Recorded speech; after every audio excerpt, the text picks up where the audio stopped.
Keeping the same inks and pens for 2 months was a total fail. Hi, my name is Simone and I'm a fountain pen, ink, and journal YouTuber. In this video, I want to share a closer look at all the inks and pens I explored during the month of May. Originally, when I shared my currently inked video for May, I had thought I would keep this specific ink and pen lineup for May and June because I am moving in 6 days. But I sold some pens, I received some pens, I have written some pens dry, and so I decided to share the results for May right now so I can move on and talk about the things that I have learned since I shared my last video. I have actually shared a June currently inked video over on my Ko-fi or Ko-fi. If you are interested, it is absolutely free. You can go over there and check it out. I am trying to create a community and share a little bit more behind the scenes and all of those things. So if that is something that might interest you, please head on over and check it out over there.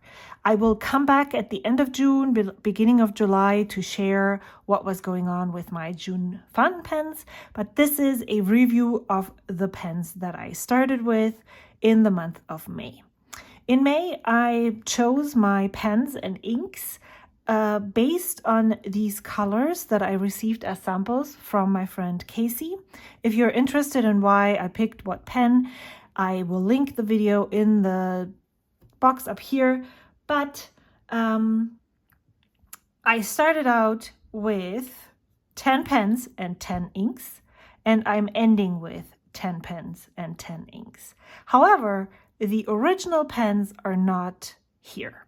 So I'm going to start from the top, go through and talk about what happened, and then we will find out how this is going to evolve moving on from here.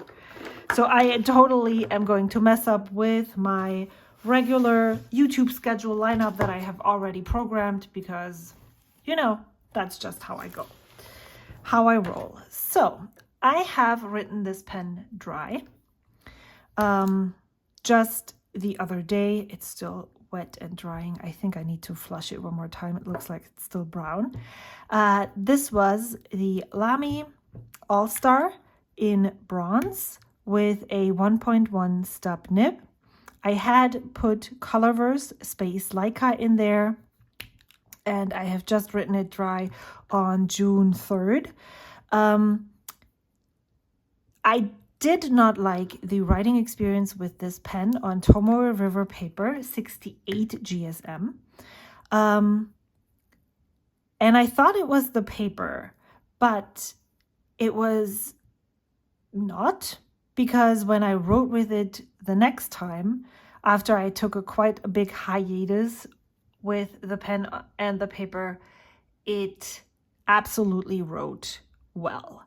And it was amazing on Aerofool, on Stalogy paper, on the Weeks paper. So everywhere I wrote with it, it worked well, except for that one specific writing experience. I couldn't even get the ink to flow. It feels thinner, less juicy than the Twisbee stub nib that I had, but I'm not since I did not have this exact same ink in those pens, this could just be because of the ink.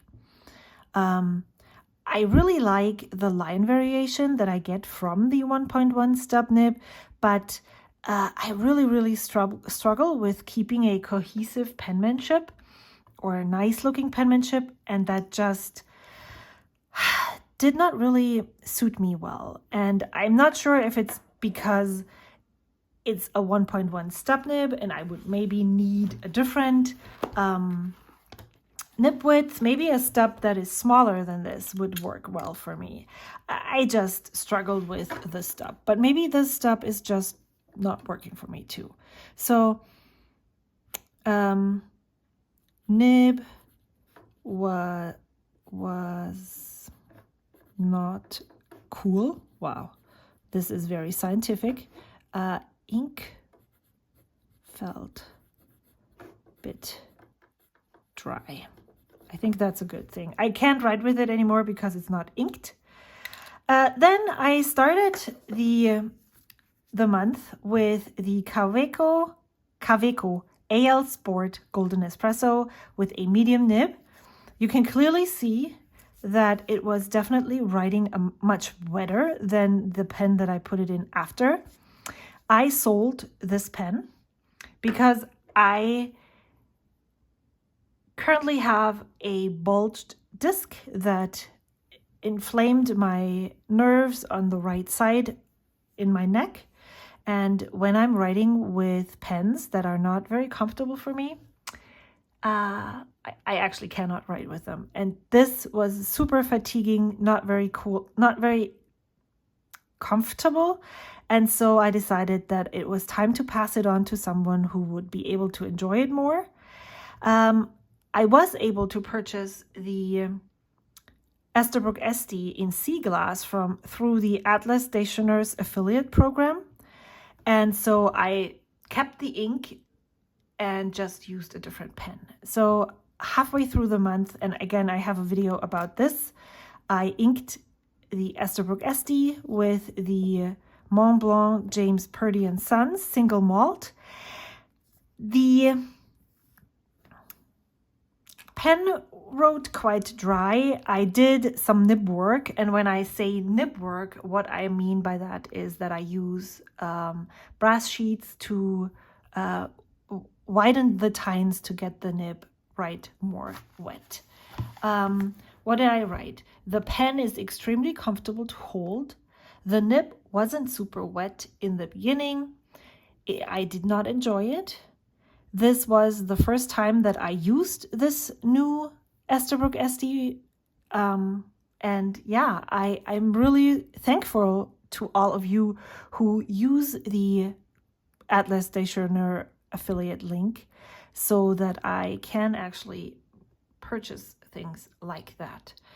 I did floss it then with the brass shims and it works much better now, but I'm definitely going to look into inking this up very, very soon with a different ink just to see how it writes.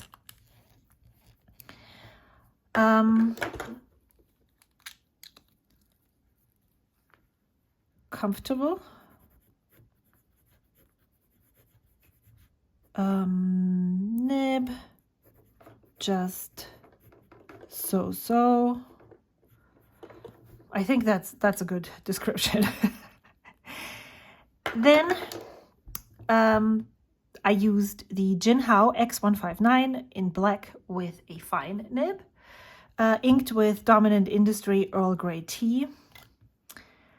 I did not want to like this pen, and it is actually on the other side of uncomfortable with how thick it is. So I do have a border on this is too thin, but there seems to also be an upward border, and this is almost too wide. This nib wrote really, really well.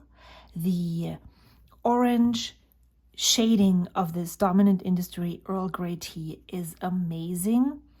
And it feels a little bit like the nib has some line variation, like it's a tiny mini architect nib or something. It doesn't feel like it's completely round. And it's wet. And it just flow and wet and shading. Can you see how the ink just falls onto the page? I really loved this. So this was much better than I had anticipated. And I refilled this ink for the month of June. This pen with this ink for the month of June. Then the next pen I had inked in May was the Twisbee. Oh, there is still some green. I don't know if you can see that right here. Was the Twisbee white with a Eco with a 1.1 stub nib. And if you look closely, you can see here that there is a crack in the barrel. This pen was gifted to me. The body had a crack, just as all of my remaining Ecos do. I had used this pen before, so I didn't think much because it worked really well, but unfortunately it leaked. And so I deconstructed this and put this in a different barrel. However, this barrel also is cracked. I did enjoy the writing experience with this more than with the 1.1 stub from Lamy. And I think, looking at this more closely, I hope you can see this.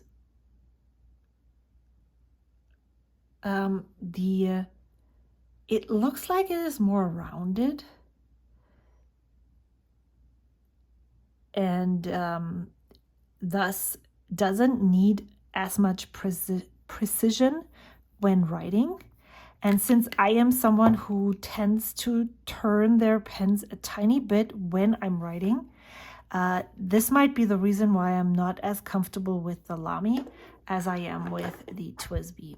However, again, it's super wide and it just didn't really work well enough for me. So it was a lot wetter than the Lamy AllStar. The question is, was this because of the ink or is this just the nib? It was also a bit broader, as you can see. But again, this could be because the ink is wetter. I wrote this dry on May 27th. And it was okay. The color of the ink wasn't really what grabbed me. I feel it has a gray shading, and when I'm showing you the ink explorations that I've done, you will see that there is actually gray in this ink. So this was okay. Pen leaked. Wet flow. Now, the next pen that I had inked was this Pilot Custom 823 in amber with a medium 14K gold nib. This pen is stunning. I really love the weight. When I write with this, my hand feels great. It does not fatigue. The nib just glides over the paper. It feels like a little bit like ice skating. And especially this month, I noticed how much I actually love it. How well it fits my hand, how good it feels, the weight. It is absolutely well balanced and it just writes so smoothly. There's no hard start, nothing. So this is just amazing. Comfortable. And I also really enjoyed the ink. I didn't think I would. When I did the chromatography, there was gray. I was like, oh my gosh, I cannot like this ink, but I do. I think the reason why I like this is because there's yellow in this ink. But I will talk about the inks later. Then I had a bit of a fail with this one. It worked really great in the beginning. This is the Twisty Go with a medium nib. I had it inked with Troublemaker Butterfly Dream. It's a really beautiful green, dark green ink, very similar to this one, to the Suraquan green tea. However, it has purpley shimmer.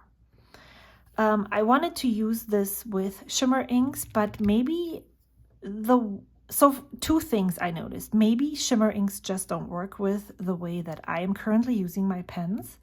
I am writing with each pen I'm trying to rotate through them. So if I have 10 pens inked, the likelihood that I write with it again is on the 11th day.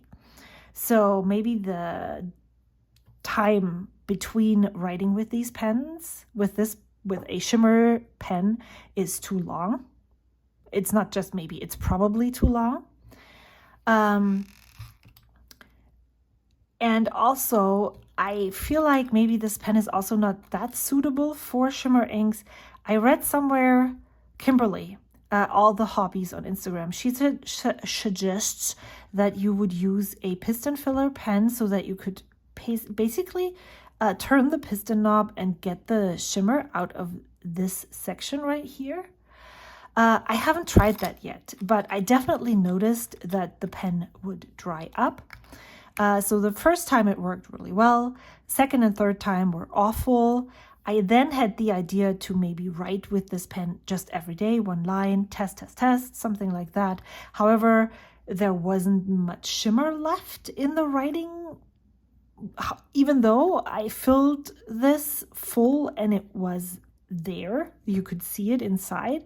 So maybe I should use for shimmer a Twisbee Eco, maybe a Twisbee Mini, or the Pilot Custom 74. And I wanted to come up, maybe I can get a glimpse of the shimmer, because after I had written this, I noticed there is shimmer on this page, but not anywhere else in my journal. So yeah, this was, let's put a fail, shimmer, and I don't match, and it was clogged twice.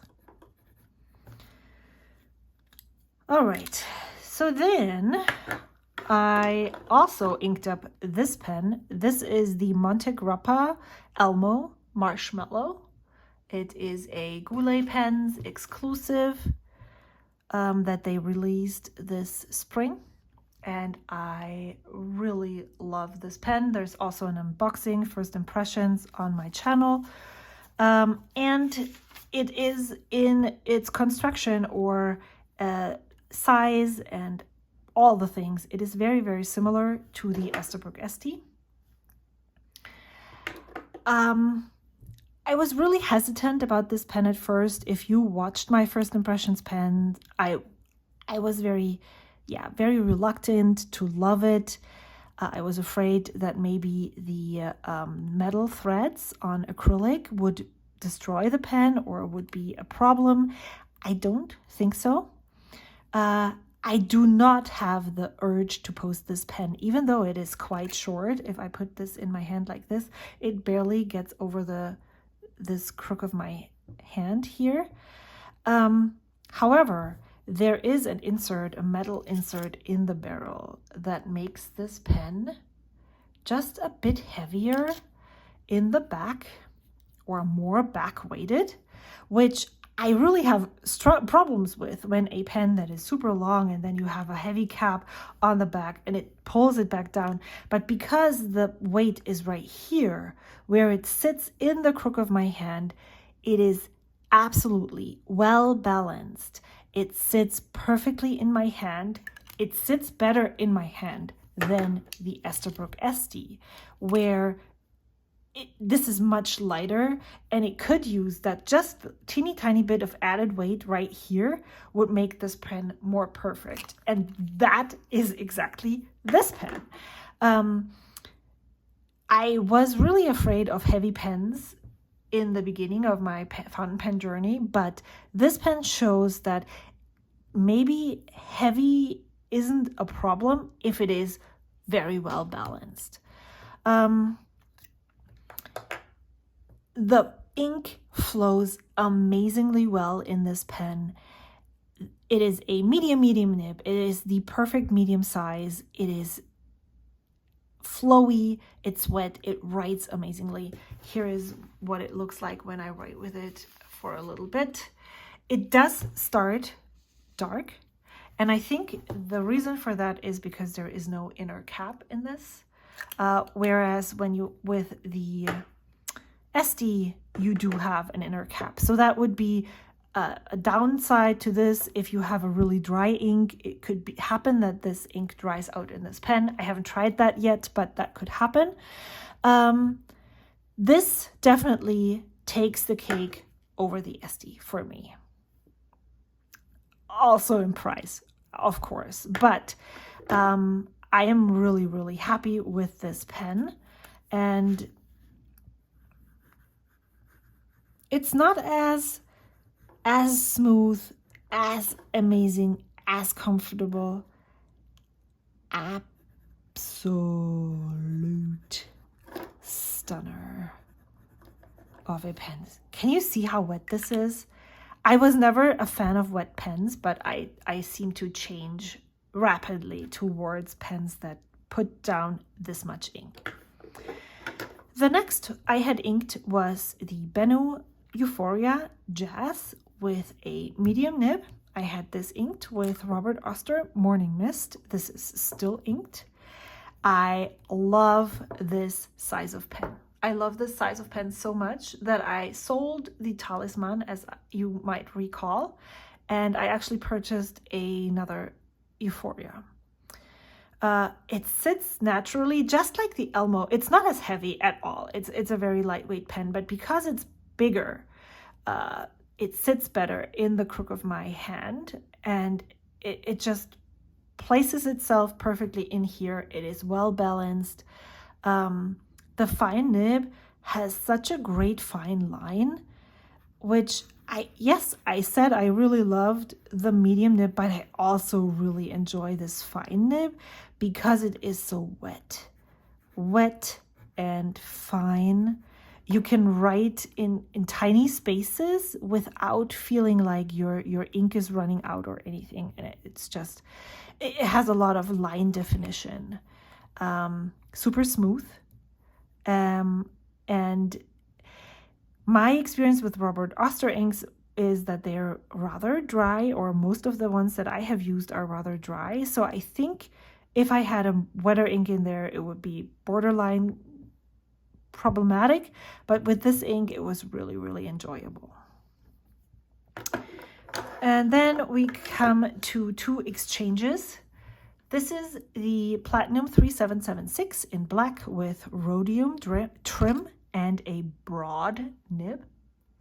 I swapped pens with my friend Chelsea. She now has my Laurel Green medium Platinum 3776, and I have her black broad. The reason for this you will see right here, but I had originally inked the green Platinum 3776 with Birmingham Pen Company Cold Steel. That ink was super wet. It feathered, it almost bled through the paper, ghosted on the other side. So when I had the broad nib here, I decided to go with a safer ink so that I would be able to write with it in my notebooks without fearing that it would feather or bleed. So I picked an ink that is similar to the Birmingham Cold Steel, which is J. Urbain Bleu de Profondeur. It is an ink that I received with the Truffet inks when I asked to sample their ink subscription box thingy-majig. There's a video of that on my channel as well. And I was not sure that I would actually like those inks. I have inked 2 of those inks in this month. So tastes seem to change. The ink is really well behaved. It's one of those things that I might want to explore more with J. Urbain inks. And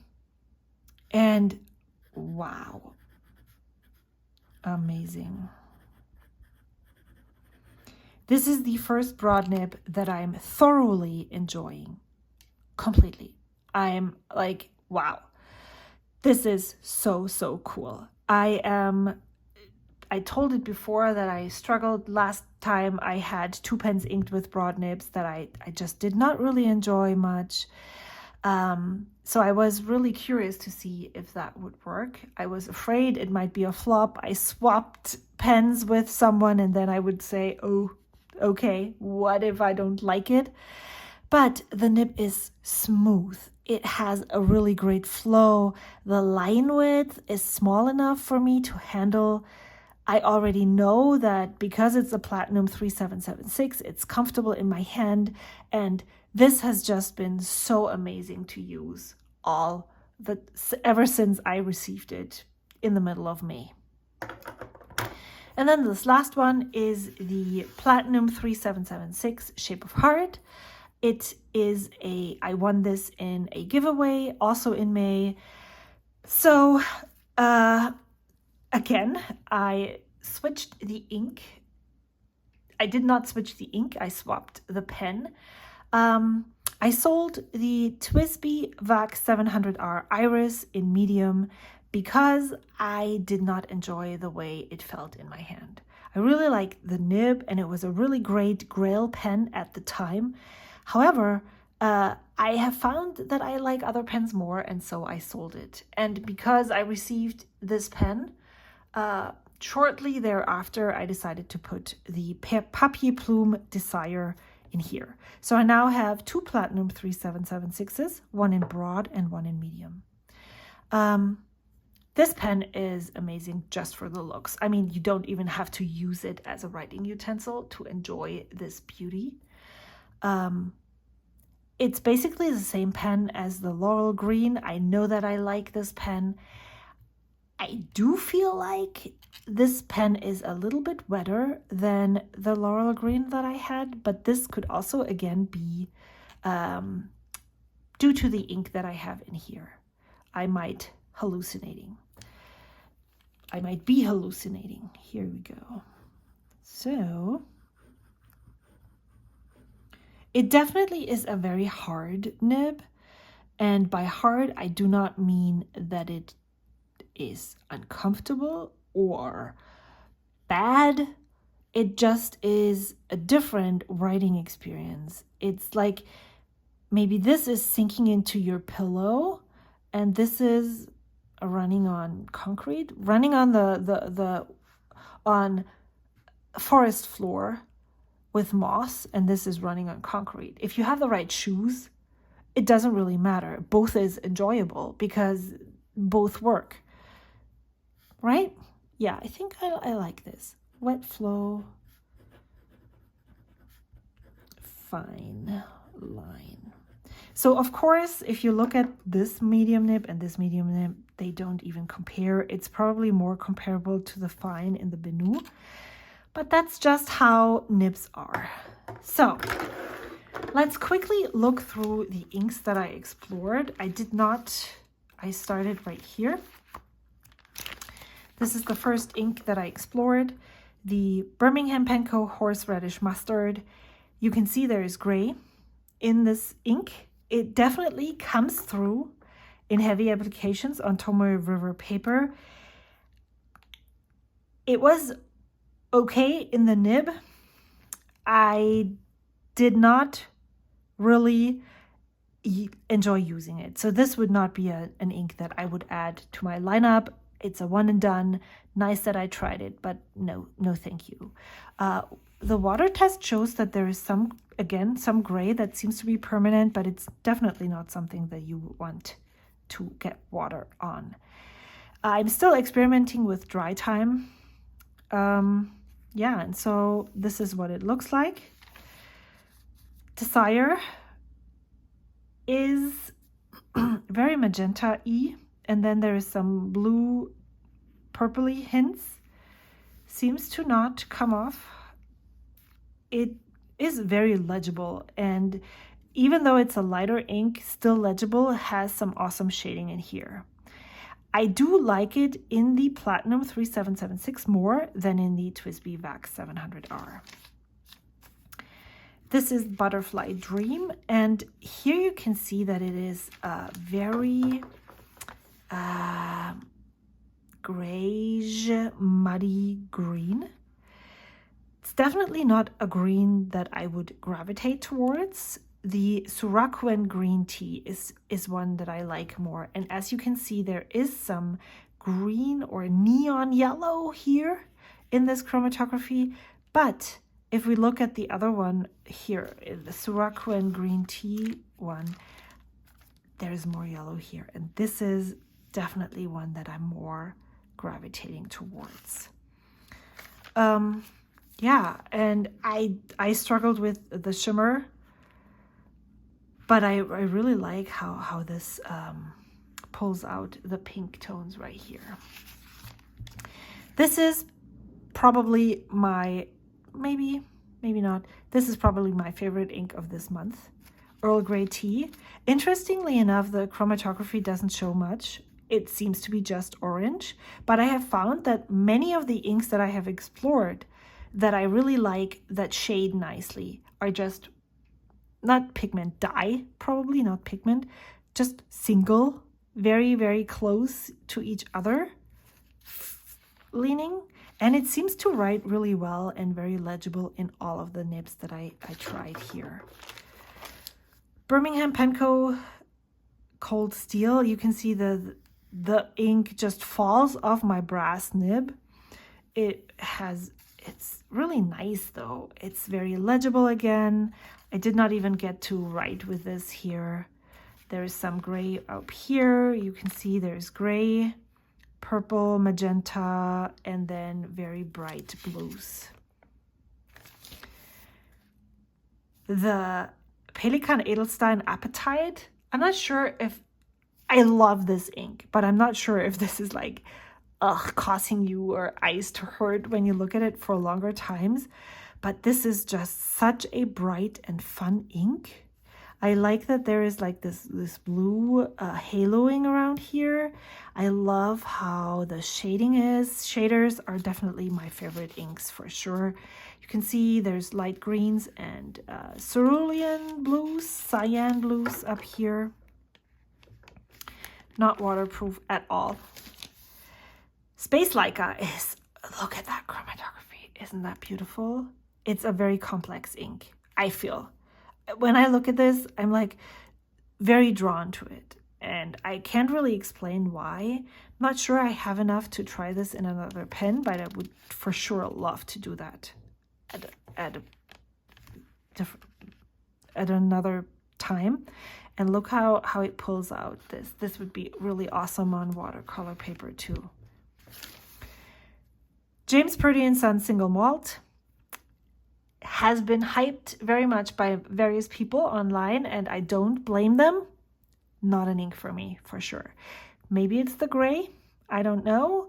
I did enjoy the Earl Grey tea so much more. And yes, I would say this is an orange and this is a brown, but there's not much difference in the colors. And I definitely, if I was going to pick a color, I would pick this one, always. Surakuen green tea green. I completely mess up this name all the time. It's Kobe number 34. I would buy a bottle of this in a heartbeat. Same with Edelstein, same with Earl Grey tea. This is the perfect green that is saturated, that still has some shading to be seen. There is yellow, which, and look at how waterproof it is. There's not a lot of interesting things going on right here, but it has this, well, in very, very heavy applications, it looks like it's a dark sheen, dark brown sheen, and I just love this. So if you have Kobe number 34 and you do not like it, just send it my way. I'll take it. That's all the inks that I explored so far. Did I papier plume? Did I flip over this?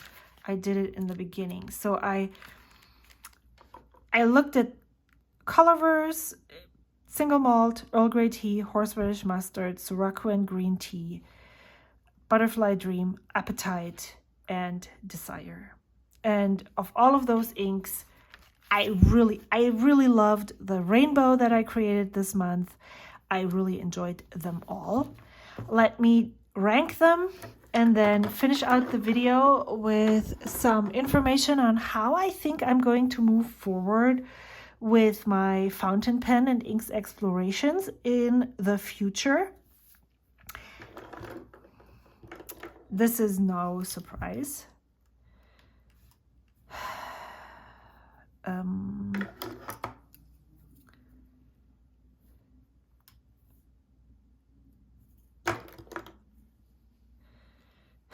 I'm thinking I can't really talk. So now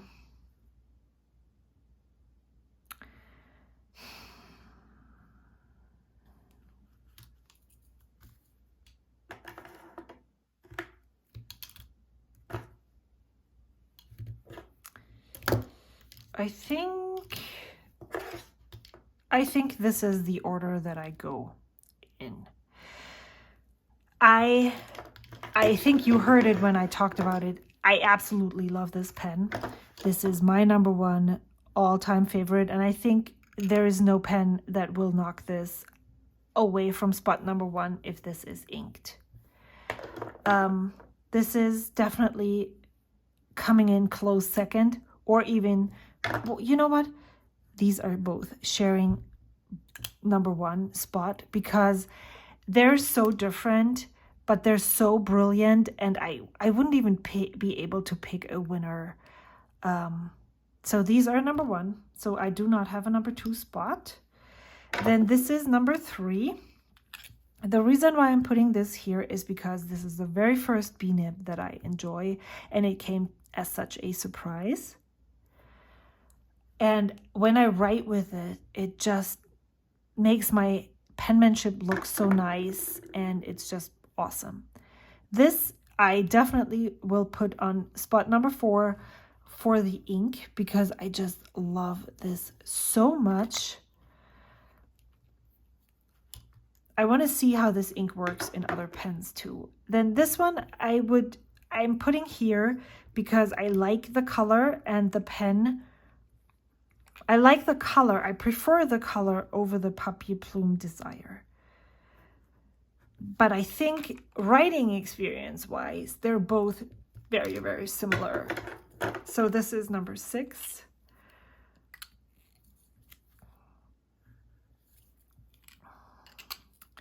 Then the Estie is on #7 because it is a comfortable pen, but I just did not enjoy the ink, and so I would never gravitate towards it and pick it and write with it. This is, wow, I can't even open it, write with it. This is #8 because I enjoyed it just a tad bit more than the Lamy AllStar.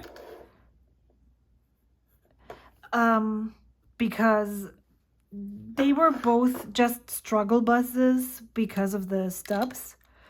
I am really curious to explore the stubs in a smaller size, nib width, because I really want to know if it is the stub or just the line width.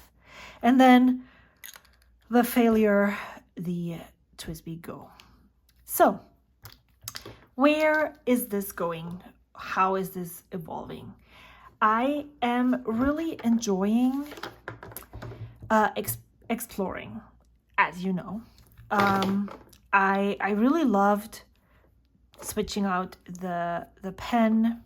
I really loved realizing that I like this color, but that this ink wouldn't work. So I chose an ink that was a similar shade. And so what I'm thinking of and what I'm looking forward to in June, here is, I filmed a whole video for this. Here's the colors and pens that I have currently inked. So in June, I am exploring these pens. Some are spillovers from May.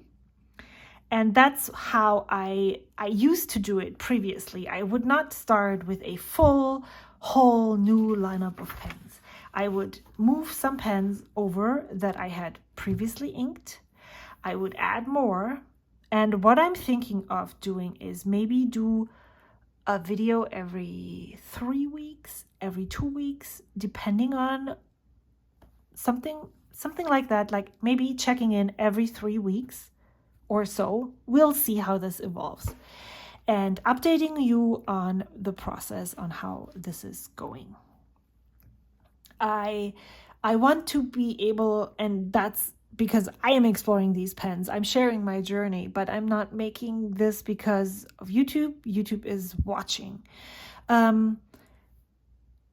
If I find that this ink does not work in this pen, then I am going to unink that pen. And then I'm thinking,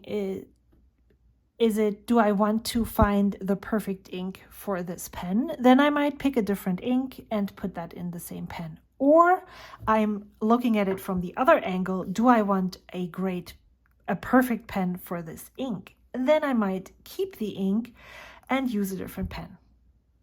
So that is something that I really would love to do more. And if I am starting the month with a certain set of pens and then ending the month with the same set, I'm not flexible enough to do that. And since all of this are arbitrary rules that I set for myself, I can also just completely throw them out of the window and make other arbitrary rules. So that's what I'm looking to do. I'm going to use those that I really enjoy. I'm going to fine tune some that I don't. So I'm going to just look at this. And if you want to see this written out and talked about a little bit more, then head on over to Ko-fi. I will link it down in the description box. But this ink, for instance, just is not going to work for me for the long run. I have a third converter filled. I'm leaving it in my rotation for now. Maybe I'll give it a second chance with a journal entry, and maybe I won't. And then I will pick another ink that will go into this pen because I really want to enjoy and get to know this pen because it's new. And so that's what I'm really going to work on and fine tune. And so if you have any ideas and suggestions on how I could do that with a video format that is informative and keeps you up to date so you can learn with me and explore with me, I'd love to do that. It also gives me the opportunity to sell a pen right in the middle of the month because I noticed that this is not a pen that I enjoy anymore. So, long story short, I will come back at the end of June, do another ranking with the pens that I have inked, update you on how things are going, and then update you on what I'm going to explore in July, what I'm moving over, and all that jazz. And since it is still the very beginning of June when I'm filming this, I have a whole month to think about how this video is going to look like. I am going to move very soon now. Like, this is the very last time that I'm talking about it. When the move is in the future. Every other video you see after this, I will be moved. And I'm not sure how present I can be. I also am rethinking my approach to replying to comments and all that because I really noticed that I am craving the community and the interaction, and YouTube and the commenting system gives me a very one-sided interaction. So what I'm thinking of is moving my community, we are interacting multiple times, over to Ko-fi or Ko-fi and creating a Discord. My goal for that Ko-fi is to have a running Discord at the end of June. So currently I am sharing all of the things that I am sharing over on Ko-fi without any limitations.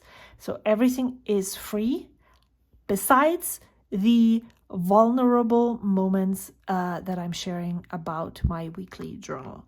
This is behind a paywall. And I would love for you to hop on over there and follow me. There is no payment necessary to see all of this. The only thing in order to be updated is to follow. Yeah, and that's my thought process right now. Maybe when I moved, I might be so overwhelmed that all of this falls down the wayside and it's going to take longer. This is as of June 6th, this is the plan. I will update you if it's going to happen. And what else? Nothing else is new.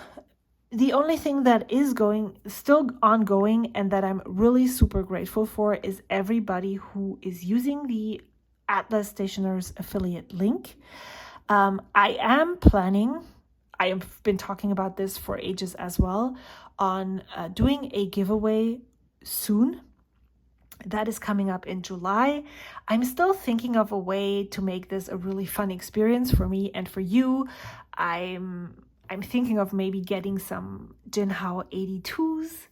I want to get a mystery ink set to include in that giveaway and maybe make some fun small junk journals. So that's something that I'm thinking about right now. I don't know how fast I'm able to realize that, given the fact that I don't know how fast and well we are going to be settled in the new place.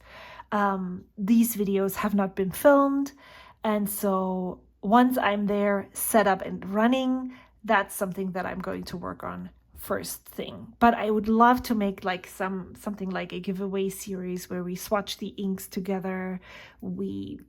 I'll show you how I make the journals, and we'll look at the Jinhaos together and then put away the giveaway packet at the end. That's what I'm thinking of. So yeah, I'm really excited for what else is to come. I cannot stop talking because I know that I won't be filming for a while. I really, really appreciate everybody who is following me here, who is supporting me by watching and commenting and liking the videos. You are helping my channel grow, and it's been a really fun ride since it started growing last year. I think I'm onto something, and I really want to build this with you, together with you. Thank you so much for sticking all the way to the end. I can't wait to talk to you next time. Goodbye.